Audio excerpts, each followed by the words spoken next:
Steve, it's really great to have you with us. What do you think factored into the president's decision to do this now? In one word, loyalty. General Flynn always stuck by the president and never said a negative word about President Trump, and he is being rewarded for that loyalty after 4 years.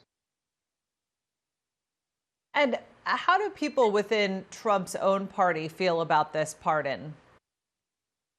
Well, you're going to see some of the Republicans keep silent as they have in this post election period and before. Democrats predictably are outraged, saying this is a corrupt act in itself.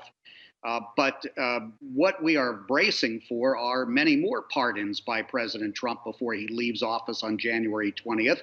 Actually, compared to other presidents, he has not given a lot of pardons. He used his clemency powers to the extent of other chief executives. But in the White House, they feel, those loyal to the president, that General Flynn was treated very unfairly by the FBI and the media. And as the president has stated, that Flynn wasn't really guilty of anything, so he didn't need a pardon because he was innocent, but he's getting one anyway. Yeah. And Steve, it's interesting you mentioned that this is probably the first of many pardons.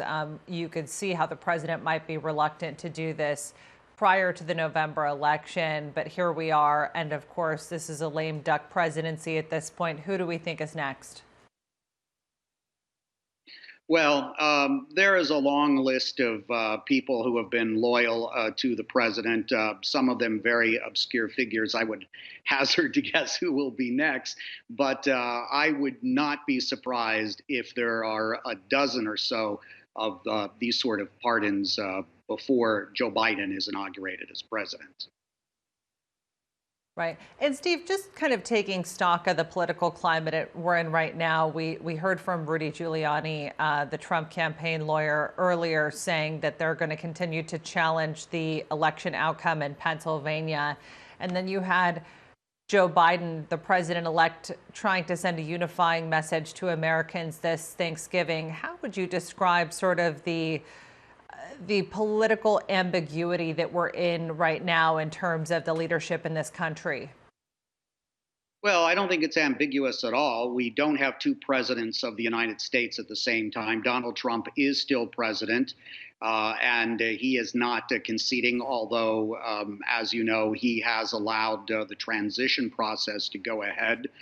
Joe Biden is acting very presidential in his public remarks, but his transition team saying obviously he's not president until January 20th. But they are still fighting the fight. Some of those in the Trump campaign here in Pennsylvania, President Trump phoned in to this Rudy Giuliani event today, a public hearing in Gettysburg. And the president was very blunt, saying, we have to turn the election over, and stating without substance that there are many, many cases of fraud. Uh, Joe Biden won Pennsylvania by 80,000 votes. The votes have been certified. They have been certified in other states. They are being certified, will be certified.